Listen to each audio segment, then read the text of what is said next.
Obrigada, boa tarde a todos. Quem agradeço sou eu, é sempre um prazer voltar a esta casa e apresentar um trabalho que já de longa data tem vindo a ser desenvolvido com o Centro de Estudos de História Religiosa. Tivemos na primeira comunicação uma intervenção centrada num projeto de investigação.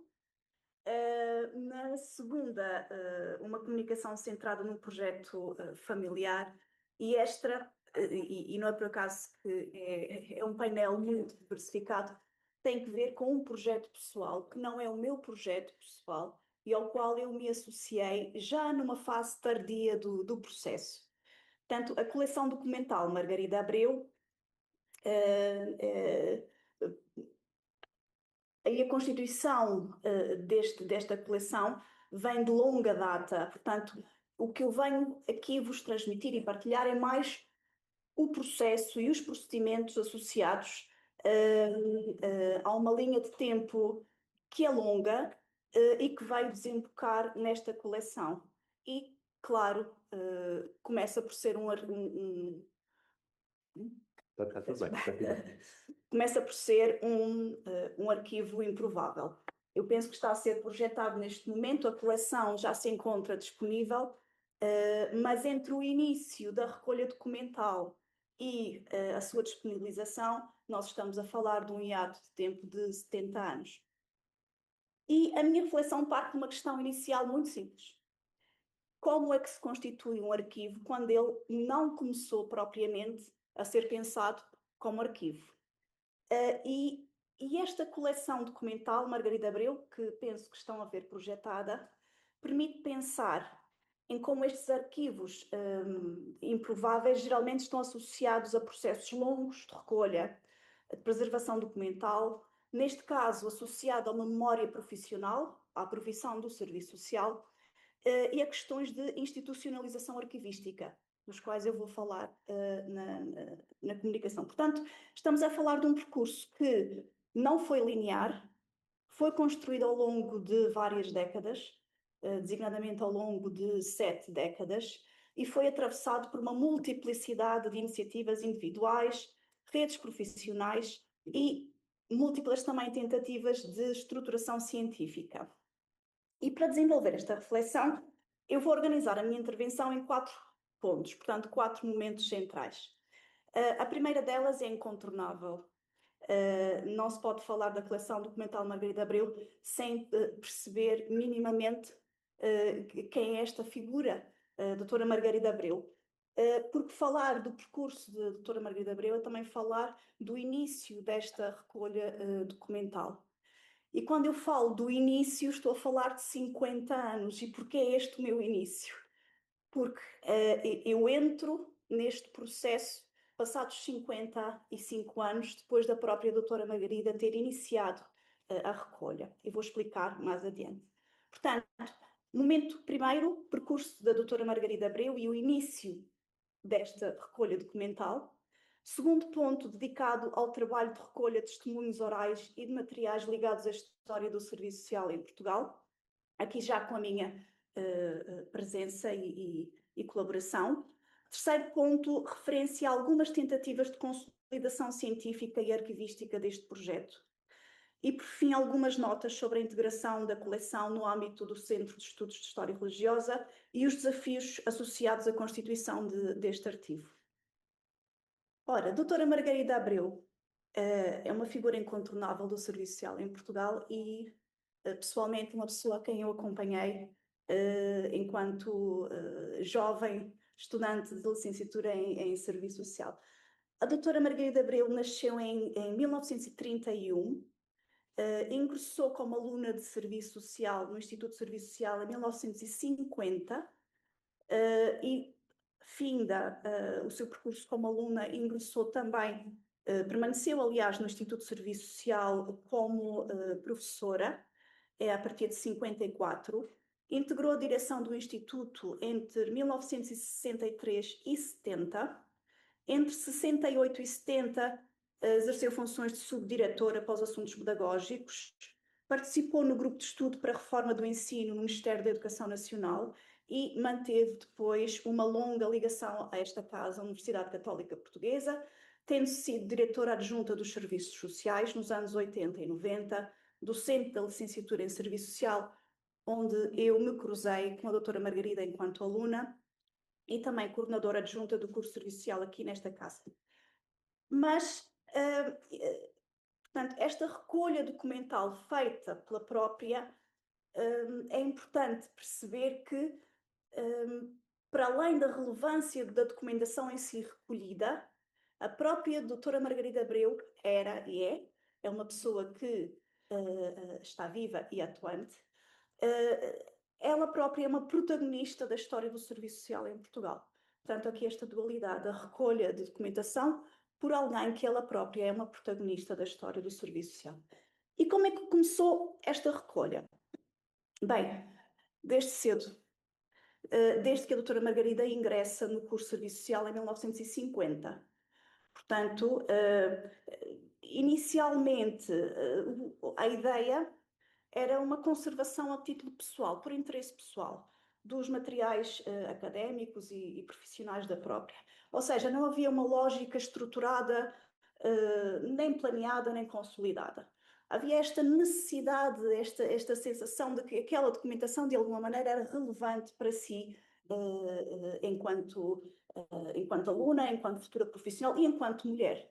É preciso não esquecer que, à data, o universo da educação ao nível superior, as mulheres, estava de certa maneira limitado. Portanto, havia também essa consciência, parte da doutora Margarida. Progressivamente, foi emergindo na doutora Margarida uma consciência da importância histórica daquela documentação. E isto eu conseguia perceber quando a doutora Margarida partilhava ao coletivo a sua preocupação com a escassez de estudos históricos sobre o serviço social em Portugal. E para além da escassez, era uma característica, era e é marcada da doutora Margarida, uma crítica pessoal muito peculiar aos estudos existentes, ou seja, uma perspectiva muito centrada numa direção, quando ela, pela sua própria vivência e protagonista, embora ela não se autodesignasse protagonista, enquanto estando adiante de movimentos e de processos relevantes ao nível do serviço social em matéria profissional, académica e do serviço social em Portugal, tinha consciência que a realidade era muito mais diversificada do que aquela que constava, segundo a própria, na história que estava a ser contada ao nível da historiografia do serviço social em Portugal. Outra preocupação da doutora Margarida, de facto, era a dispersão de fontes que não as oficiais e, em particular, o envelhecimento das primeiras protagonistas da profissão, ou seja, das primeiras assistentes sociais em Portugal. E que tipo de materiais é que vieram a ser progressivamente recolhidos, compilados e conservados da melhor forma que a doutora Margarida conseguia? Estamos a falar de sebentas do curso de Serviço Social ao longo de vários anos, programas de curso e disciplinas, estamos a falar sempre no Instituto de Serviço Social de Lisboa. Apontamentos manuscritos, relatórios, vários registros fotográficos também, documentações de estágio, correspondência pessoal e institucional, vários recortes de imprensa, documentação do exercício profissional da própria e de algumas suas alunas e outros tipos de materiais muito diversificados ligados à formação em serviço social. Portanto, e para fechar este primeiro ponto, realmente, antes da institucionalização arquivística deste manancial de informação, já havia uma prática continuada de salvaguarda da memória. Portanto, esta tentativa de salvaguarda da memória é prévia à constituição de um arquivo e, aliás, é prévia à noção de que aquela documentação pode vir a desembocar num arquivo institucional. Passamos então um interregno, esta recolha a título individual por parte da doutora Margarida Abreu iniciou, como eu partilhei, em 1950 e permanece como um percurso solitário até 2005, aproximadamente. E aqui passamos ao ponto 2 desta partilha, tem que ver com a história oral, testemunhos e memória viva. E isto remete-nos para 2005. Portanto, eu iniciei a licenciatura em Serviço Social no ano 2000, aqui na Universidade. Finalizei, a doutora Margarida Abreu foi minha professora, logo no primeiro ano de licenciatura, professora de História do Serviço Social. E foi também ela, devo dizer, que despertou em mim o interesse para o interesse pelo estudo da memória, da história e da construção da identidade profissional do Serviço Social em Portugal. Se depois foi essa a minha linha de interesse e de investigação, devo da doutora Margarida, isso sem dúvida. E após findar a licenciatura, estamos em 2005, a doutora Margarida convidou-me, juntamente com outras duas colegas, também recém-licenciadas, a Sofia Popinha e Carolina Vilas Boas, a colaborar num projeto de recolha documental e de testemunhos. E esta colaboração direta com a doutora Margarida, ao nível deste trabalho de recolha de testemunhos vivos, digamos assim, do Serviço Social, teve a duração de cerca de 10 anos, portanto, entre 2005 e 2015, aproximadamente. Portanto, surge 55 anos depois do início da recolha documental. E que trabalho foi aqui desenvolvido? Muito baseado na preocupação pelas testemunhas vivas do início do Serviço Social em Portugal estarem, no fundo, em risco de desaparecer, a doutora Margarida incentivou-nos, orientou-nos, aliás, primeiro que tudo era preciso descobrir onde estavam estas pessoas, para uma recolha de testemunhos orais a partir de histórias de vida e entrevistas extensivas, em várias sessões. E, paralelamente, há uma recolha de documentação, que eu já vou falar mais adiante, sobre esta recolha paralela de documentação, paralela à recolha de testemunhos orais. Quem eram estas entrevistadas? As primeiras assistentes sociais portuguesas. Portanto, as antigas alunas dos primeiros cursos do Instituto de Serviço Social em Lisboa. Estamos a falar de cursos do curso de Serviço Social que teve início em 1935.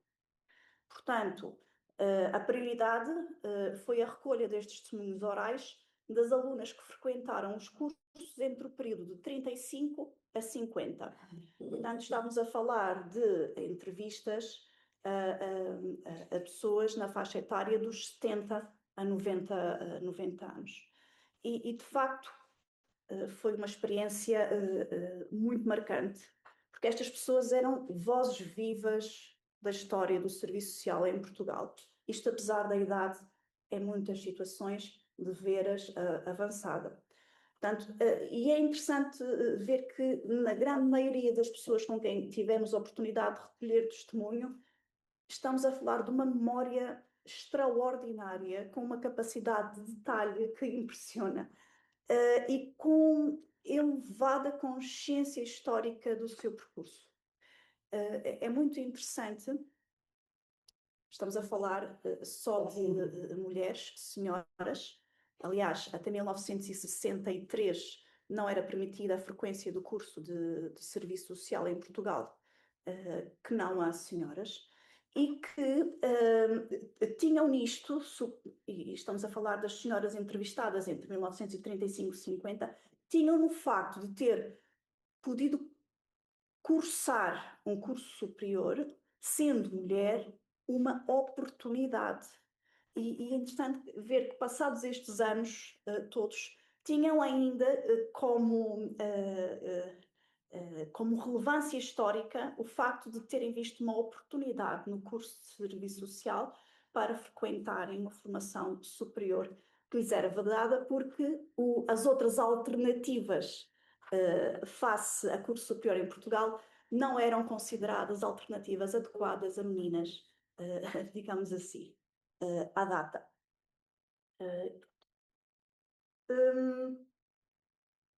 Exato.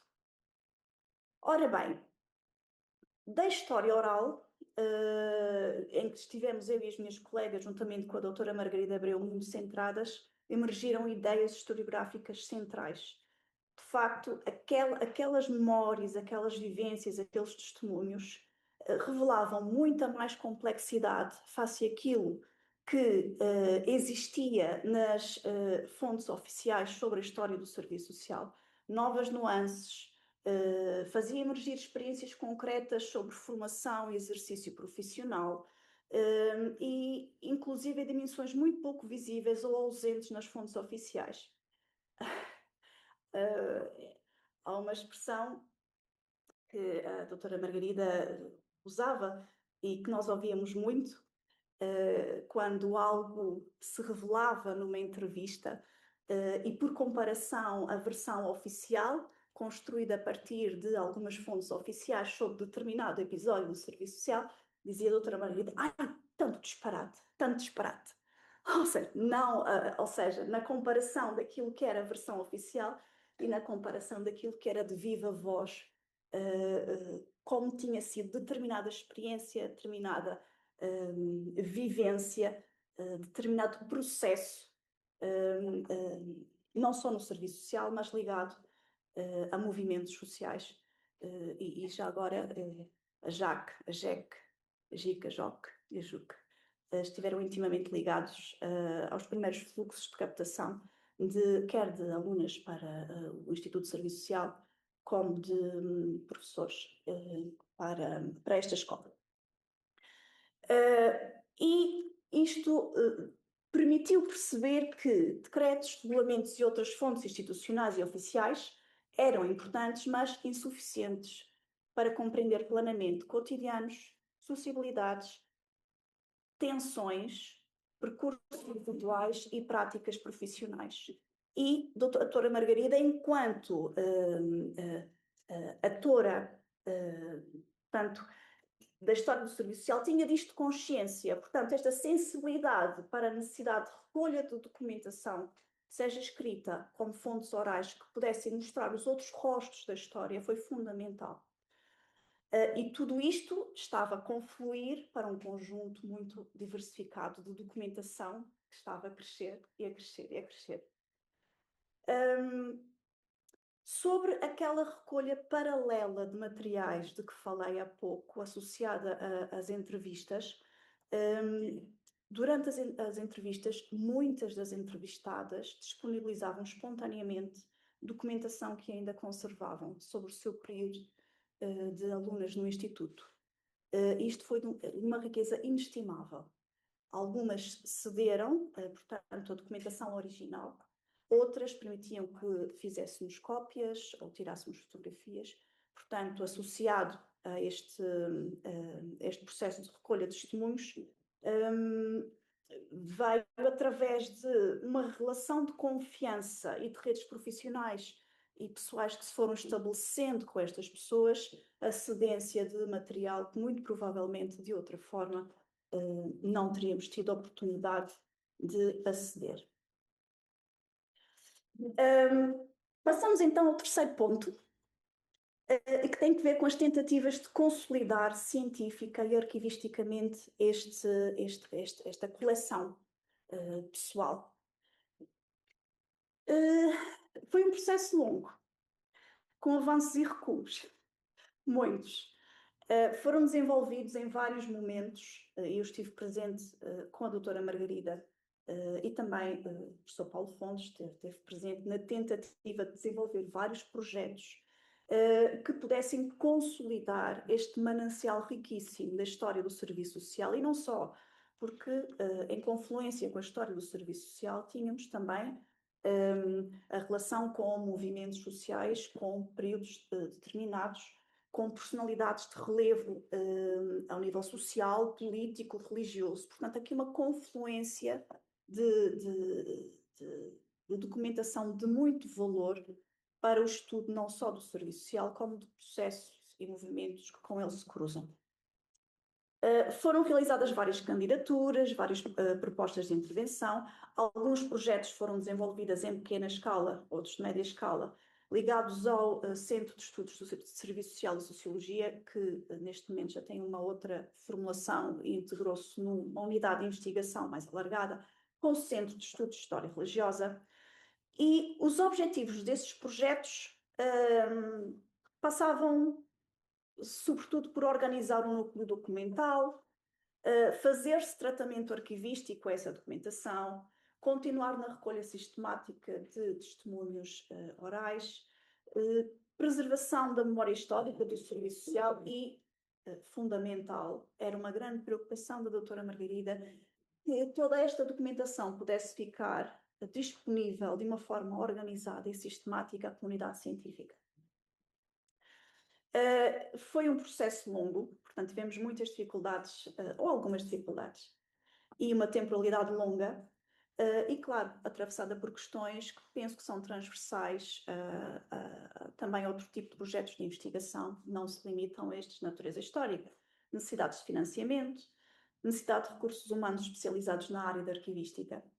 Portanto, acompanhamos a doutora Margarida até onde pudemos. Quando tentamos organizar dentro do melhor e das nossas capacidades a documentação que tínhamos, mas chegou um momento que era necessário, para o passo seguinte, ter ali um profissional qualificado ao nível da documentação e arquivística. Questões relativamente ao espaço físico para a economia da coleção, não é? É algo que ocupa espaço físico, logo é preciso um espaço físico para o depositar. Reconfigurações institucionais, convergências de centros de investigação, alterações de centros de investigação e, claro, diferentes temporalidades e prioridades académicas, como é normal em qualquer universidade. Portanto, a coleção documental Margarida Abreu, que agora está tão bem organizada e disponível na Papir, não resultou de um plano linear ou imediatamente estabilizado. Foi-se construindo paulatinamente, através de iniciativas individuais, designadamente na figura da doutora Margarida Abreu, através de redes profissionais e de colaboração e tentativas sucessivas de estruturação científica. Por último, chegamos ao ponto 4, né? Institucionalização da coleção e o Papir que vemos projetado. Há finalmente uma consolidação institucional em 2022, coleção documental Margarida Abreu, integrada na Papir, do Centro de Estudos de História Religiosa, que veio a ser a casa de todo este manancial de documentação recolhido por um período de 70 anos. Esta integração foi de uma relevância inegável neste projeto de uma vida da doutora Margarida Abreu.